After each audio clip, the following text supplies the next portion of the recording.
시청자 여러분, 안녕하십니까. 8월 16일 금요일 JTBC 뉴스 아침엔 시작합니다. 제10호 태풍 크로사가 밤사이 독도 먼바다로 빠져나갔습니다. 태풍이 물러남에 따라 독도와 동해 먼바다에 내려졌던 태풍특보는 오늘 새벽 4시를 기해 모두 해제됐습니다. 어제 하루 250mm의 폭우가 쏟아진 속초 등 동해안 곳곳에서는 피해가 잇따랐습니다. 오늘은 대구의 낮 기온이 34도까지 오르는 등 남부지방을 중심으로 무더위가 다시 시작되겠습니다. 지난 6월 말 판문점 회동이 성사된 과정에 대해 트럼프 미국 대통령이 트윗으로 만남을 제안한 지 10분 만에 북한 김정은 위원장에게 전화가 왔다면서 의사소통의 엄청난 방식이라고 말했습니다. 북미 정상 간의 한라인 소통을 얘기한 것으로 보여서 주목되는데 트럼프 대통령 특유의 과장 화법도 고려해야 한다는 지적입니다. 미국 워싱턴 DC에 도착했지만 안식처를 찾지 못해 임시 거처에 머물던 평화의 소녀상이 3년 만에 바깥 나들이를 했습니다. 워싱턴 일본 대사관 앞에서는 소녀상이 지켜보는 가운데 항의 집회도 열렸습니다. 현지 소녀상 건립 추진위원회는 올해 안에 워싱턴 시내에 소녀상을 세울 것이라고 밝혔습니다. 나치의 유대인 대학살 홀로코스트 생존자들에게 독일 정부가 추가로 지원을 하기로 했다고 이스라엘 총리가 밝혔습니다. 2차 세계대전 당시 과거사를 꾸준히 반성하고 있는 독일은 그동안 홀로코스트 피해자들에게 90조 원이 넘는 돈을 지급했습니다. 총격 사건이 끊이지 않고 있는 미국에서 이번에는 마약 용의자와 경찰들의 대치극이 발생했습니다. 주택가에서 벌어진 일이어서 주민들은 공포에 떨었습니다. 숨막히는 대치극은 8시간 만에 끝났습니다. 230여 명이 탄 러시아의 국내선 여객기가 이륙 직후 셋대와 충돌해서 엔진에 불이 붙으면서 비상 착륙했습니다. 기장의 신속한 대응으로 사망자는 나오지 않았습니다.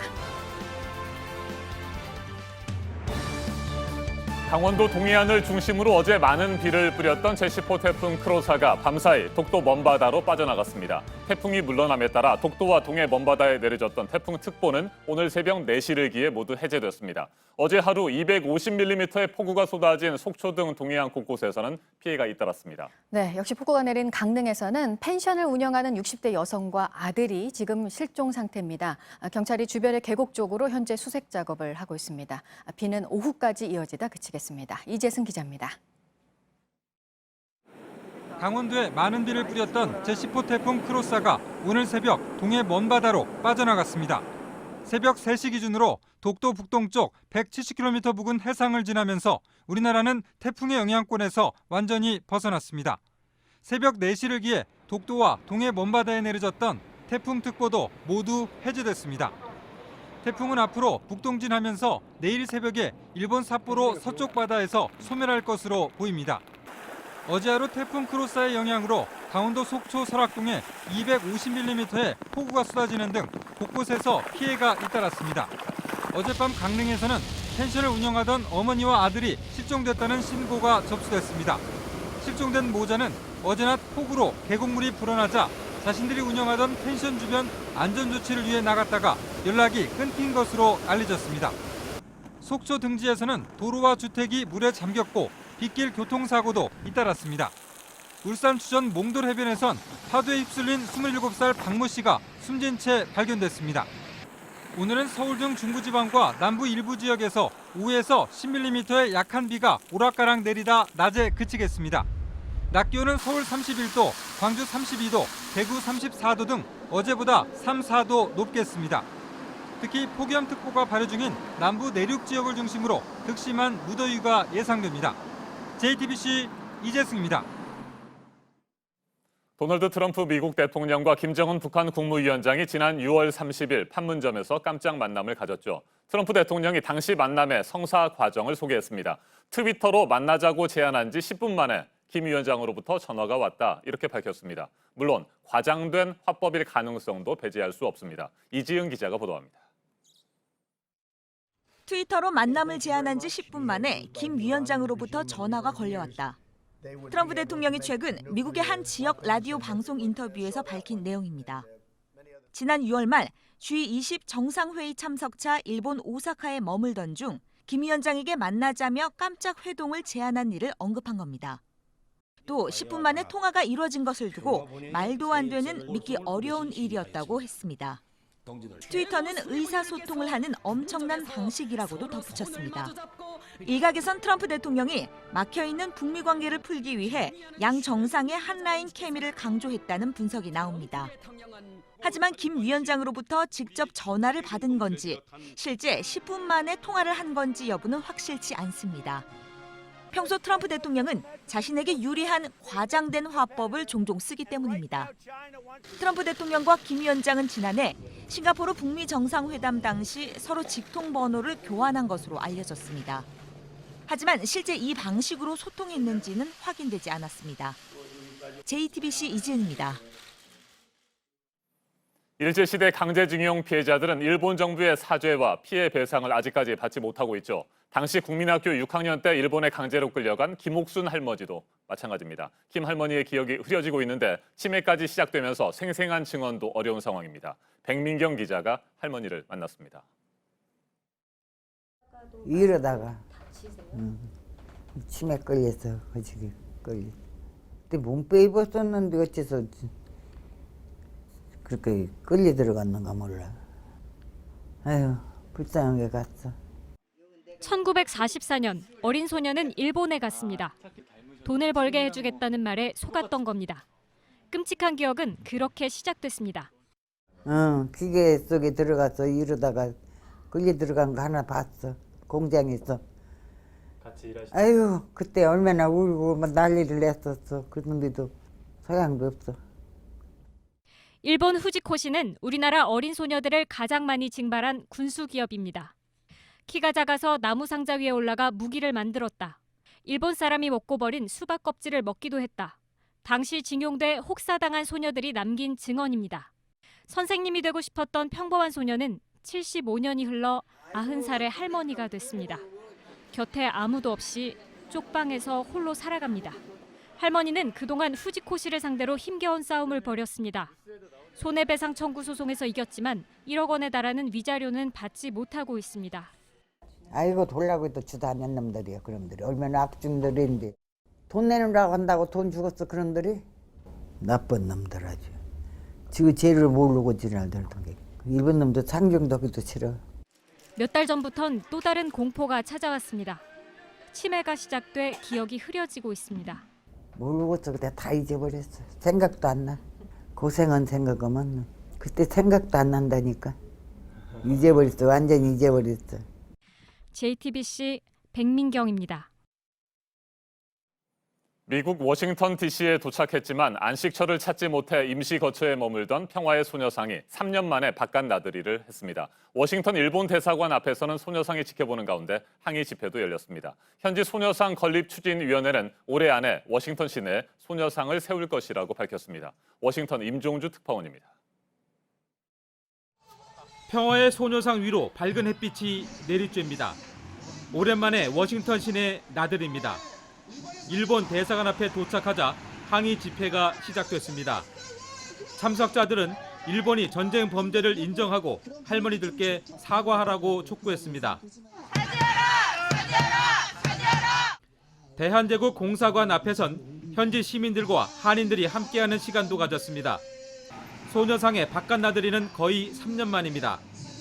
워싱턴에 도착한 2016년 말 대중에 공개된 이후 처음입니다.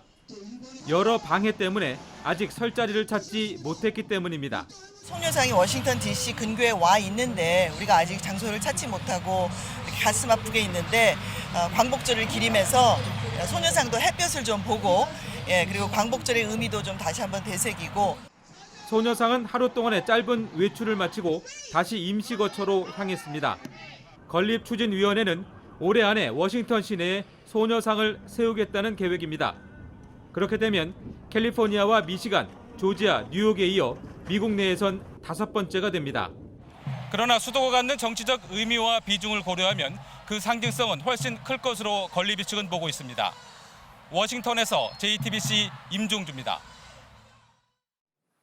과거 나치가 유대인들을 학살한 홀로코스트에 대해 독일 정부가 다시 반성하는 모습을 보이고 있습니다. 홀로코스트 생존자에게 지원금을 추가 지원하기로 결정했습니다. 과거사를 왜곡하고 전쟁 범죄에 대한 책임과 배상도 계속해서 외면하는 일본 아베 정권과 크게 다릅니다. 이스라엘 베냐민 네타냐후 총리는 이 같은 소식을 전하면서 독일 정부에 감사의 뜻을 나타냈습니다. 송승환 기자가 보도합니다. 베냐민 네타냐후 이스라엘 총리는 현지 시간 15일 트위터를 통해 독일 정부가 나치의 유대인 학살에서 살아남은 사람들에게 추가 지원을 하기로 했다고 밝혔습니다. 네타냐후 총리는 홀로코스트 생존자 수천 명에게 매달 수백 유로가 추가로 전달될 거라면서 이들은 지원금을 받을 자격이 있다고 했습니다. 독일 정부의 결정에 감사드린다는 글도 덧붙였습니다. 이스라엘 재무부는 이스라엘에 사는 홀로코스트 생존자를 약 22만 명 정도로 추산하고 있습니다. 이스라엘 정부는 독일 정부가 보내는 추가 지원금을 받아 홀로코스트 생존자들에게 전달할 계획입니다. 독일 정부는 지난달에도 홀로코스트 생존자가 사망하면 그 배우자가 9개월 동안 연금을 받을 수 있도록 대독 유대인 청구권 회의와 합의했습니다.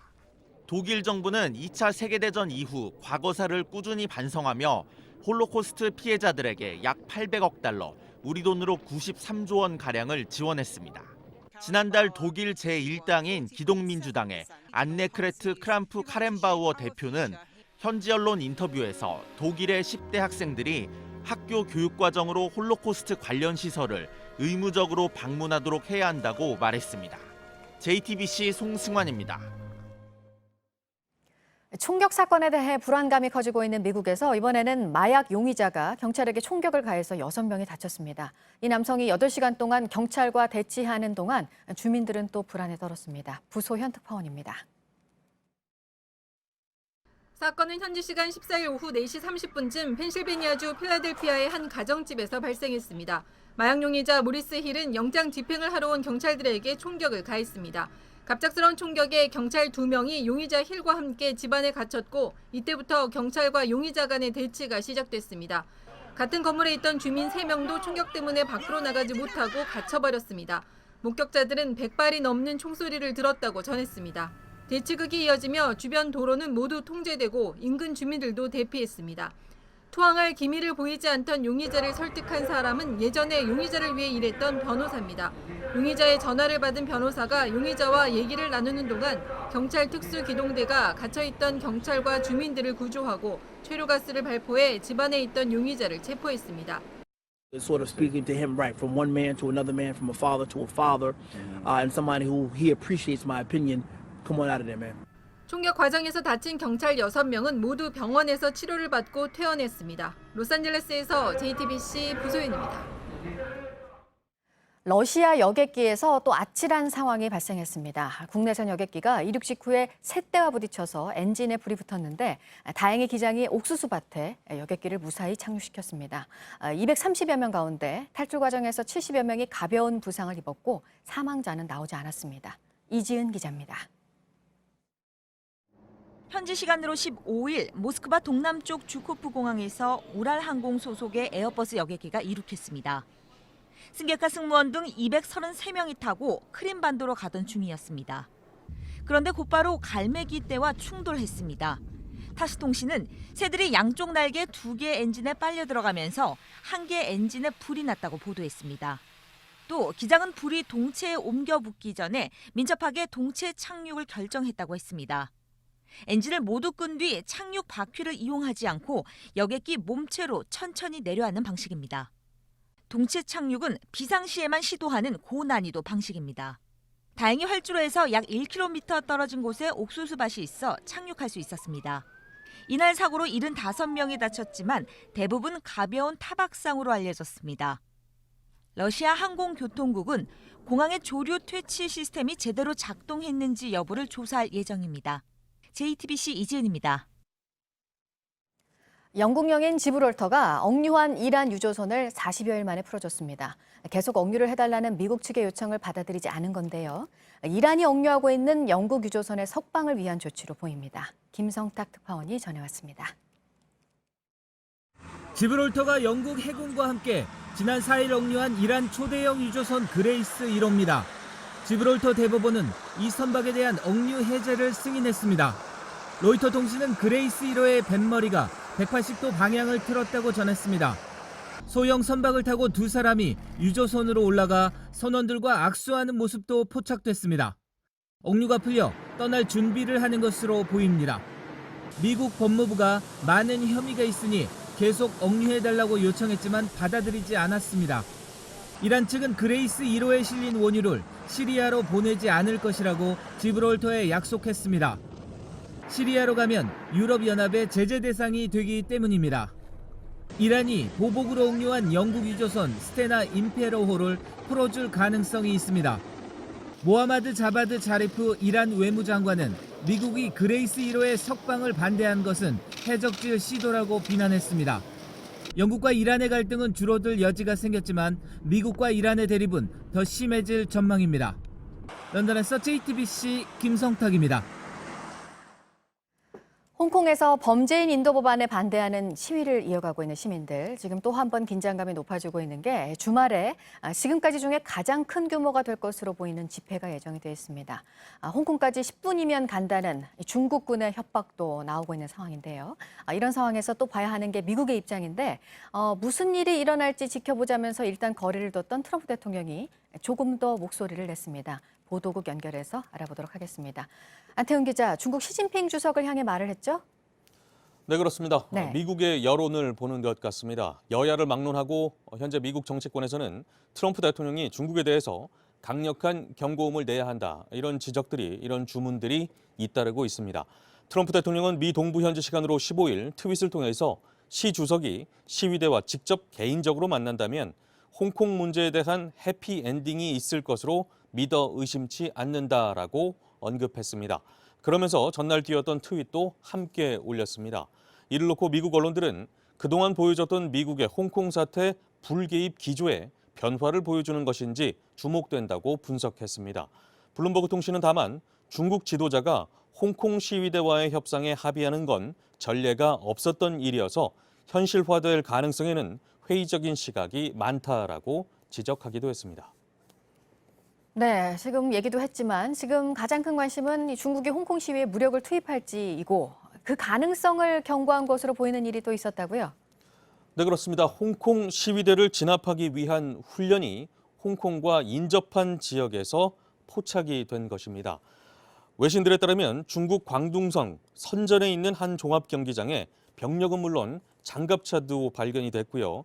경기장 밖에는 트럭과 병력 수송 차량 수십 대가 늘어서 있는 것으로 그렇게 파악이 됐습니다. 또 병력 가운데 일부는 위장복에 무장경찰 휘장을 달고 있는 것으로 전해지기도 했습니다. 이들은 지난해부터 중국 중앙군사위원회의 지휘를 받고 있습니다. 외신들은 이들이 경기장에서 군중 진압 훈련을 했다고 보도했습니다. 한편 영국 주재 류 샤오밍 중국 대사는 홍콩 시위대 중 일부가 테러 조짐을 보이고 있다고 주장하면서 이를 진압하기 위해 중국 정부가 모든 힘을 동원할 것이다라고 말했습니다. 수수방관하면서 지켜보고만 있지는 않겠다는 것입니다. 류 대사는 그러면서 해외 세력이 홍콩에서의 폭력 시위를 조장하고 있다고 주장하기도 했습니다. 네, 이 밖에 아침에 들어온 새로운 소식들 잠시 후 연결해서 다시 전해드리도록 하겠습니다.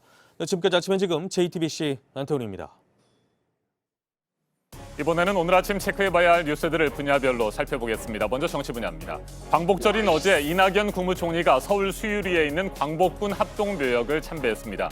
중국 각 지역에서 일본군과 싸우다 전사하거나 순국한 광복군 17위를 모신 곳입니다. 신민회를 조직하고 구국운동을 벌인 이시영 선생의 묘소도 참배했는데 현직 국무총리로는 처음입니다. 자유한국당 나경원 원내대표는 어제 광복절 경축식에 참석하지 않고 중국 충칭의 대한민국 임시정부 청사를 방문했습니다. 당초 휴가 중이어서 경축식에 불참한 것으로 전해졌는데 소셜미디어를 통해 충칭 방문 소식을 알렸습니다. 천안함 사건 희생 장병들 가운데 한 명인 고 임재엽 중사가 사건 발생 9년 만에 상사로 진급합니다. 전사 또는 순직한 진급 예정자와 관련한 특별법이 지난달 말부터 시행되면서 유족이 진급 신청을 했습니다. 국방부는 최대한 서둘러 절차를 진행하고 이르면 이달 안에 진급 절차를 완료할 계획입니다. 중장년층의 창업을 늘리고 일본에 대한 무역 의존도가 높은 분야의 국산화를 위해서 중소벤처기업부가 추경으로 확보한 722억 원을 투입합니다. 40세 이상을 대상으로 318억 원, 또 소재, 부품, 장비, 창업사업 등에 154억 원을 지원하는데요. 사업 추진 절차를 간소화해서 최대한 신속하게 지원을 하겠다는 방침입니다. 아프리카 돼지 열병이 미얀마에도 확인이 되면서 정부가 국경 검역을 강화했습니다. 미얀마에서 한국으로 들어오는 항공 노선에 대해 엑스레이 검색을 하고 여행객들의 휴대폰 검색도 철저히 한다는 계획입니다. 지난달 7월 국내 자동차의 생산과 또 수출이 올해 들어서 가장 많이 증가했습니다. 생산은 지난해 같은 기간보다 17%가량, 수출은 11%가량 늘었습니다. 일본을 향한 북매 운동으로 일본 수입차 판매는 지난달에 전달보다 32% 줄었습니다. 계속해서 사회 분야 뉴스입니다. 방탄소년단과 엑소 등 유명 아이돌 그룹의 공연 티켓을 구해주겠다고 속여 티켓값을 받아 가로챈 20대 여성이 구속됐습니다. 지난해 7월부터 올해 3월까지 모두 280여 명을 속여 5억 원가량을 입금받은 뒤 잠적한 혐의입니다. 어제 저녁 8시 반쯤 충남 서천군의 한 단독주택에서 불이 났습니다. 이 집에서 혼자 살고 있던 70대 할머니가 연기에 질식돼 숨졌습니다. 경찰이 정확한 화재 원인을 조사하고 있습니다. 어젯밤 10시 반쯤 호남고속철도 공주역 근처에서 상행선 KTX 산천 열차가 고장나 1시간 가까이 운행이 지연됐습니다. 승객 400여 명이 큰 불편을 겪었고 뒤따르던 열차 넉 대도 지연 운행됐습니다.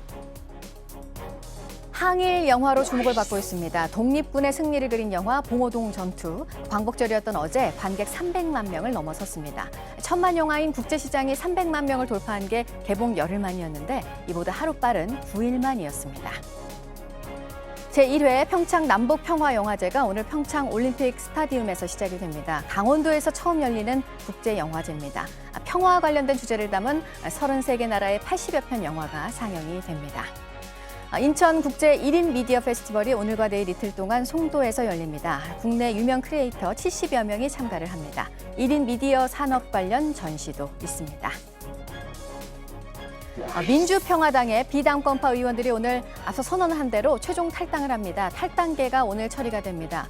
지금이라도 돌아오라고 정동영 대표 말을 하기도 했는데 잠시 뒤에 정 대표의 입장을 직접 들어보도록 할 텐데요. 당에서 나온 의원들은 다음 주부터 본격적인 창당 준비에 나설 계획입니다. 원희룡 제주지사와 손학규 바른미래당 대표가 오늘 제주에서 만납니다. 제주 4.3 특별법 국회 통과와 제2공항 사업 등 현안을 논의할 예정인데 특히 오늘 이 두 사람이 만나서 앞으로 예상되는 정계 개편 움직임에 대한 의견을 교환할지 관심입니다. 7년 만에 다시 우리나라에서 열리는 세계 청소년 야구 선수권 대회가 오늘 30일에 부산에서 시작되는데요. 이성열 감독을 포함한 국가대표팀 출정식이 오늘 있습니다. 이승엽 홍보대사 위촉식도 함께 열립니다. 주목할 만한 분야별 뉴스들 체크해드렸습니다. 이어서 기상정보입니다. 제10호 태풍 크로사는 독도의 북동쪽 해상으로 빠져나갔습니다. 일본 홋카이도 방면으로 향하면서 24시간 내 온대저기압으로 변해 소멸할 것으로 보고 있습니다. 따라서 오늘까지는 태풍의 간접 영향으로 비가 오겠습니다. 지금은 호남 지방과 제주, 일부 해안 지역에 비가 오고 있는데요. 호남 지방은 아침에 대부분 그치겠고요. 오전 중 중부 지방에 다시 비가 시작되면서 오후까지 이어지다 모두 개겠습니다. 양은 최대 10mm로 많지 않겠습니다. 낮 기온은 다시 오르면서 전국이 30도에서 34도의 기온 보이겠습니다. 어제보다 크게는 4도가량 높을 것으로 예상됩니다.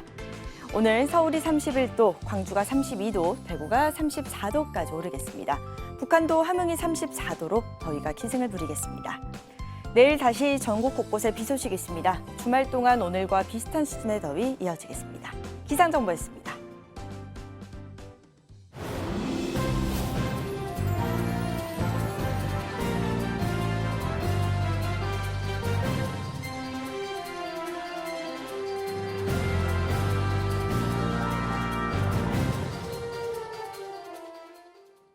제주도에서 난폭 운전에 항의하던 남성이 상대 운전자로부터 폭행을 당하는 영상이 인터넷에 공개돼 공분을 사고 있습니다. 같은 차에서 폭행 장면을 지켜본 피해자의 아내와 두 자녀는 심리치료를 받고 있습니다. 경찰은 가해자를 입건해 조사 중입니다. 송승환 기자입니다. 지난달 4일 오전 제주시 조천읍의 한 우회도로에서 2차로를 달리던 흰색 승합차 한 대가 갑자기 1차로로 끼어듭니다. 뒤따르던 승용차가 놀라 경적을 울리자 승합차는 급정거를 합니다. 승용차 운전자 A씨는 승합차 옆으로 차량을 이동해 항의했습니다. 그러자 승합차에서 빨간 모자를 쓴 30대 남성 B씨가 내립니다. 욕설을 하며 승용차로 향한 B씨는 주먹으로 A씨를 때립니다. 옆자리에서 A씨의 아내가 휴대전화로 촬영을 하자 B씨는 휴대전화를 빼앗아 길바닥에 내려친 뒤 다시 집어들어 멀리 던졌습니다. 뒷자리에는 8살과 5살의 두 아들이 타고 있었습니다. 눈 주변과 가슴 등을 맞은 A씨는 병원에서 전치 2주 진단을 받았습니다. 아내와 두 아이는 외상 후 스트레스 장애로 심리치료를 받고 있습니다. 뒤따르던 차량에 블랙박스에 찍힌 폭행 장면이 공개되자 인터넷에선 가해자를 처벌해야 한다는 비난이 이어지고 있습니다. 제주 동부경찰서는 B씨를 폭행과 재물 손괴 혐의로 입건해 조사 중입니다. JTBC 송승환입니다. 어제 전남 신안군 분매리 왕복 2차로에서 5톤 차량에 장착된 크레인이 주행 중 도로 옆 전신주와 충돌했습니다. 이 사고로 전신주가 쓰러지면서 주변 6에서 9km 반경 일대에서 40분가량 정전이 발생했습니다. 조사 결과 차량에 장착된 크레인이 고정되지 않아 주행 중 움직이면서 전신주와 부딪힌 것으로 밝혀졌습니다. 어제 오후 경기도 용인의 한 조정 경기장에서 훈련 중 보트가 뒤집히는 사고가 발생했습니다. 이 사고로 보트에 타고 있던 고등학생 선수 3명 중 1명이 실종됐습니다. 소방대원 40여 명이 수색 작업을 벌이고 있지만 아직 실종된 A군을 찾았다는 소식은 전해지지 않고 있습니다. 경찰은 관계자들을 불러 4명이 정원인 보트에 왜 3명만 탑승했는지 등을 조사할 방침입니다. 화장품 업체 참존의 김광석 회장이 400억 원대 배임 횡령 혐의로 검찰 수사를 받고 있습니다. 검찰은 김 회장이 회사 돈으로 자신이 다니는 강남 소망교회에 19년에 걸쳐 37억 원을 헌금한 의혹 등을 조사 중입니다. 김 회장은 아들이 대표로 있던 아우디 딜러사 참존 모터스와 람보르기니 딜러사 참존 임포트 등에 회사 돈 420억 원을 불법 대출해주고 회사에 출근하지 않은 배우자에게 20여 년간 월급 등 명목으로 22억 원을 지급한 의혹도 받고 있습니다. 지난 12일이죠. 민주평화당 비당권파 모임인 변화와 희망의 대한정치연대 소속 의원 등 10명이 집단 탈당을 선언했습니다. 그리고 나흘 뒤인 바로 오늘이 이들이 제출한 탈당계 처리 시점입니다. 정동영 대표와 탈당을 예고한 의원들의 막판 합의가 이루어지지 않으면 오늘을 기점으로 민주평화당은 창당 1년 6개월 만에 완전히 쪼개지는 상황입니다. 정동영 민주평화당 대표 전화로 연결돼 있습니다. 대표님 안녕하십니까? 네, 안녕하십니까? 네, 먼저 말이죠. 그동안 민주평화당을 이끌어온 당 대표로서 요즘 분당 사태와 관련해서 마음이 많이 불편하고 근심 걱정도 많으실 것 같습니다. 먼저 심경을 좀 밝혀주시겠습니까? 네, 근심 걱정이 있지요. 하지만 먹고 살기 어려운 국민들 근심 걱정보다야 하겠습니까? 네. 예. 자, 지난 12일 집단 탈당을 선언한 비당권파 의원들, 대표께서 당장 당으로 돌아오라 이렇게 말씀을 하셨는데 아직까지도 별다른 답변은 없습니까? 네, 아직 소식은 없습니다. 그러나 분명한 것은 탈당의 명분은 없습니다. 왜 탈당하는가 하는 이유를 국민들은 납득하지 못합니다. 정치는 명분 아니겠습니까? 이 언론사의 탈당 관련 기사가 실리면 댓글의 99%가 비난입니다. 그리고 돌아올 이유는 또 있습니다. 네. 왜냐하면 탈당하는 유일한 이유가 지지율이 낮다 이건데요. 한 조사기관이 엊그제 나온 걸 보면은 탈당으로 갈라서니까 그동안 그 전에 2.3%였던 지지율이 네. 2배로 올랐다. 이런 그 보도가 있었어요. 그러니까 탈당의 명분이 없다는 증거지요. 따라서 오늘이라도 탈당을 철회하는 그런 입장을 기대합니다. 네, 지지율에 대해서 말씀을 하셨으니까 질문을 좀 더 드려보도록 하겠습니다. 지지율이 낮은 거에 대해서 대표의 책임이 있는 것 아니냐 이런 비판들이 좀 있잖아요. 이건 어떻게 받아들이십니까? 근데 이제 장독에 돌을 던져서 깬 아이가 장독이 거기 있어서 깨진 거다라고 하는 거죠. 말하자면 앞뒤가 안 맞는 건데요. 함께 힘을 모아서 교섭단체를 만드는데 함께 했거나 네. 아니면 전국 각지의 현장으로 뛰어다니면서 국민 약한 대한민국의 사회 경제적 약자 집단을 대변하기 위해서 네. 애를 쓰는 그런 노력에 대해서 단 한 번도 이렇게 뭉쳐서 노력해 본 적이 없기 때문에 그 아쉬움이 있습니다. 네, 탈당 의원들이 만든 대한정치연대 임시대표를 맡고 있는 유성엽 의원입니다. 오히려 대표님을 향해서 제3지대 창당에 동참해달라 이렇게 요구를 하고 있는데 함께 하실 생각은 여전히 전혀 없으십니까? 그 문제를 당원들에게 물어봤어요. 네. 지난 4월 달에 민주평화연구원에서 당원 상대 조사를 했더니 3지대 신당 창당에 대해서 찬성하는 당원이 13%고 반대하는 당원이 80%였습니다. 네. 당원들이 반대한다는 건 그게 민심이거든요. 그러니까 민심에 합류가 없는 제3지대 창당이라는 것은 공허한 얘기입니다.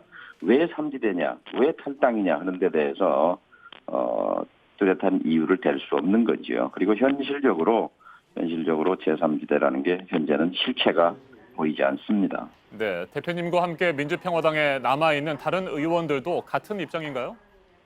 네, 그렇죠. 그러니까 명분이 없기 때문에 탈당을 안 한 것이고, 그리고 명분 없는 탈당은 결국 선거 유랑단이 될 가능성이 많습니다. 네. 선거 때마다 탈당하고 선거 때마다 신당하는 데 대해서 국민들은 이것을 구태 정치로 간주합니다. 정치라는 건 명분으로 하는 거고 또 민심은 물과 물고기의 관계와 같아서 민심이 따르지 않으면 물고기가 살 수 없는 거죠. 네, 혹시라도 말이죠. 추가 탈당이 이루어질 가능성은 없다고 보십니까? 네, 저는 없다고 생각합니다. 네. 자, 현재 상황이라면 민주평화당 오늘을 기점으로 해서 원내 제4당이라는 지위를 잃게 됩니다. 정의당에 이어서 제5당이 되는 건데 오늘 탈당하겠다는 의원들의 제3지대 창당 그렇다면 뭐 전망이 그다지 밝지 않다 이렇게 보시는 겁니까? 그렇죠. 창당을 할 수 없을 겁니다. 말하자면 현재 10명이 나가서 창당한다면 그게 당이겠습니까? 붕당이지요. 결국 그 민심에 지지 없는 창당이라는 건 해봐야 그건 의미 없는 거지요. 그러니까 아까 여론조사 말씀을 드렸습니다만 네. 이 RN서치라는 기관에서 한 조사인데요. 탈당 전에 옆에서 탈당 후에 2배나 높아졌다. 특히 지금 탈당하는 의원들이 전부 호남의 지역구가 있는데요. 그 호남 지역구에서도 전에는 6%였던 지지가 11%로 올라간 걸로 나와 있습니다. 그리고 호남에서 민주당에 이어서 두 번째 자리에 있는 걸로 돼 있는데요. 네. 뭉쳐서 열심히 노력해서 그 11%를 22%로 올리고 이것이 답이라고 생각합니다. 그리고 호남의 지금 자신들 지역구에서는 민주당, 평화당이냐 또는 민주당이냐라는 1대1 구도가 만들어져 있거든요. 네. 근데 이 1대1 구도를 깨고 1대 다 야가 되면 결국은 더불어민주당 좋은 일만 하는 거지요. 네. 탈당 인사들은 앞으로 외부 인사들을 대거 영입해서 세력을 키우려고 하지 않겠습니까? 안철수 전 바른미래당 대표 등 외부 인사들이 제3지대 창당에 동참할 가능성 어떻게 보세요? 안철수 대표가 깨고 나간 당인데요. 안철수 대표와 다시 하겠다고 손을 벌리는 건 그것은 웃음거리가 되지요. 그리고 이 상황에서 그 10분을 보고 어떤 외부 인사가 제대로 된 외부 인사가 그분들과 손을 잡고 하겠습니까? 그 증거가 같이 나간 한 의원이 광주의 한 초선 의원이 나는 거기 합류하지 않겠다. 따로 하겠다고 선언해버렸지 않습니까? 또 지금 밖에 있는 무소속 의원들도 거기 합류할 생각이 없다 이렇게 밝힌 거예요. 민심이 함께 하고 있다면 왜 그러겠습니까?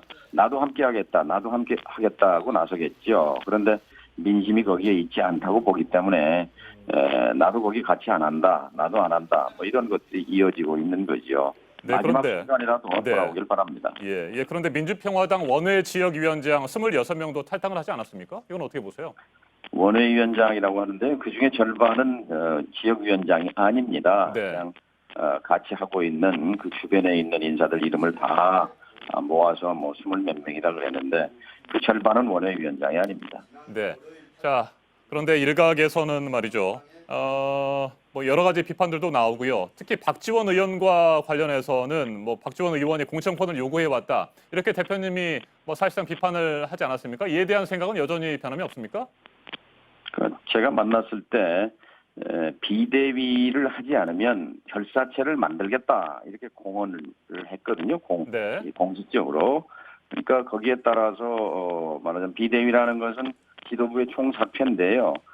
지도부라는 거는 그 박 의원이 만들어준 것이 아니라 당원들이 1년 전에 투표를 통해서 근데 그 투표 과정에서 어떻게든 정동영 당선을 막아보려고 수단 방법을 다 했습니다만 결국 당원들은 68.75% 10명 중에 7명가량이 정동영을 선택했단 말이죠. 네. 그러나 지난 1년 동안 거기에 있는 몇몇의 중진 의원들께서는 사실 당 회의에 한 번도 참석하지 않았고 당 행사에 한 번도 오지 않았고 현장 정치에 한 번도 동참하지 않았고 교섭단체 구성에 손사래를 치며 반대했고 이렇게 하면서 결국 당을 이 지경으로 만드는데 저는 공동 책임이 있다고 생각합니다. 팔로워십이 있어야 리더십도 있는 거지요. 팔로워십이라는 것은 승복을 말합니다. 민주주의의 기본이지요. 당원들이 선택한 지도부를 끝내 외면하고 불복한다면 그건 민주주의와는 거리가 먼 행태라고 생각합니다. 네, 박지원 의원은 비대위원장에게 공천권을 주자고 한 것이다 이렇게 얘기를 하고 있습니다. 이에 대해서는 어떻게 생각하세요? 그거나 이거나 뭐 그 말이지요. 똑같죠. 그러니까 자신에게 달라는 말을 그렇게 돌려서 한 것이라고 보는데요. 그러니까 뭐 뒤에서 흔들든 결국 본인을 왜 상황으로 모시지 않느냐고 본인의 입으로 여러 차례 의원들 앞에서도 했습니다. 상황이라는 개념이 지금 대한민국 정치의 통할 시대입니까? 시대착오라고 생각합니다. 자, 그러니까 이제 결과적으로 탈당한 의원들은 물론이고요. 당에 남은 분들과 대표께서도 각자 독자 생존을 해야 하는 상황입니다. 기사 회생의 길을 모색해 보겠다 이렇게 대표께서 말씀을 하셨는데 어떤 길을 구상 중이세요? 가보지 않은 길을 가려고 합니다. 그러니까 지금까지 한국 정치는 인기 있는 명망가 몇 사람에 의해서 당이 만들어지고 흩어지고 했거든요. 그것이 아니라 여의도 정치에 한국 정치에 대변되지 않는 수많은 목소리 없는 사람들이 있습니다. 이 목소리 없는 사람들 구체적으로 말씀드리면 가습기 살균제 피해자라든지 개인 택시 기사님들이라든지 특히 650만이라는 거대 집단을 이루고 있는 소상공인 자영업자들의 목소리는 전혀 여의도에 들리지 않습니다. 네. 이분들과 함께 아래로부터의 재창당을 모색하려고 합니다. 그렇게 해서 가보지 않은 길입니다만 새로운 그 창당의 길을 가게 되면 아마 목소리 없는 많은 분들이 민주평화당을 주목하게 되리라고 생각합니다. 알겠습니다. 오늘은 여기까지 듣겠습니다. 예. 인터뷰에 응해 주셔서 감사하고요. 지금까지 민주평화당 정동영 대표였습니다. 네, 다음 소식입니다. 아무도 흔들 수 없는 나라를 만들겠다는 어제 문재인 대통령의 광복절 경축사. 무엇보다 일본에 대한 메시지가 관심이었는데 강경한 표현을 써왔다가 이번 주 들어서 달라졌습니다. 어제도 일본이 대화의 길로 나선다면 기꺼이 손을 잡겠다고 했습니다. 방사능 이슈와 맞물려 있는 도쿄올림픽도 긍정적으로 언급을 했습니다. 안익은 기자입니다. 15년 만에 독립기념관에서 열린 광복절 기념식. 문재인 대통령이 제시한 키워드는 아무도 흔들 수 없는 나라였습니다. 저는 오늘 어떤 위기에도 의연하게 대처해온 국민들을 떠올리며 우리가 만들고 싶은 나라, 아무도 흔들 수 없는 나라를 다시 다짐합니다. 일본의 수출 규제에 맞서 이를 돌파해 나가겠다는 의지를 함축한 말입니다. 해방 직후인 1946년 김기림 시인이 쓴 새나라송에서 따왔습니다. 과거에 대한 일본의 성찰도 요구했지만 지금이라도 일본이 대화와 협력의 길로 나온다면 우리는 기꺼이 손을 잡을 것이라고 했습니다. 수출 규제가 자유무역 질서를 깨는 것이라고 하면서도 먼저 성장한 나라가 뒤따라 성장하는 나라의 사다리를 걷어차서는 안 됩니다. 일본의 역할이 필요하다는 점도 강조했습니다. 평창에서 평화의 한반도를 보았듯이 도쿄올림픽에서 우호와 협력의 희망을 갖게 되길 바랍니다. 문 대통령은 한반도 비핵화가 가장 중대한 고비를 맞았다며 임기 내 비핵화를 확고히 하고 광복 100주년인 2045년까지 통일이 될 수 있도록 기반을 다지겠다는 약속도 내놨습니다. JTBC 안의근입니다. 네, 일본과의 갈등이 그 어느 때보다 깊은 요즘이라서 어제 광복절도 의미가 더 컸습니다. 이 아베 정권을 규탄하는 촛불 문화제에는 10만 명이 넘는 시민들이 함께했습니다. 하예빈 기자입니다. 대한민국 만세!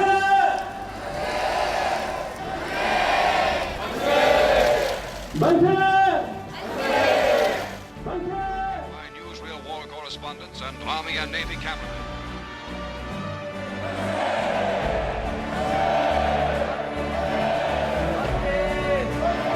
3, 2, 1.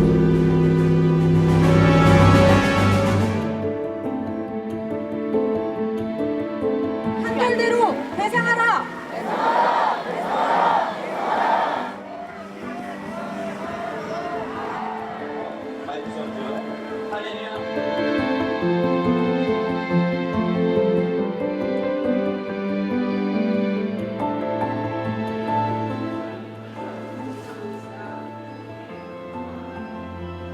동생한테 보낸 편지.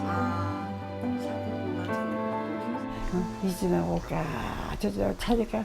그냥 죽기 전에라도 소식이라도 알고 죽었으면 좋겠는데 내 눈 감고 갈 것 같아.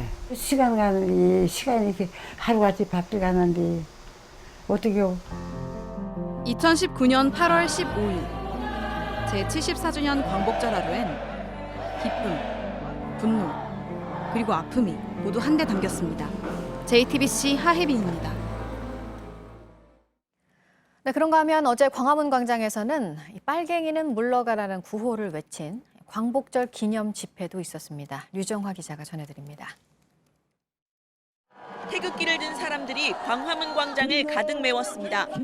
이승만 전 대통령 얼굴 아래 건국 71주년이라고 쓰인 대형 현수막이 걸렸습니다. 보수 기독교 단체가 중심이 돼 개최한 자유민주주의 수호대회입니다.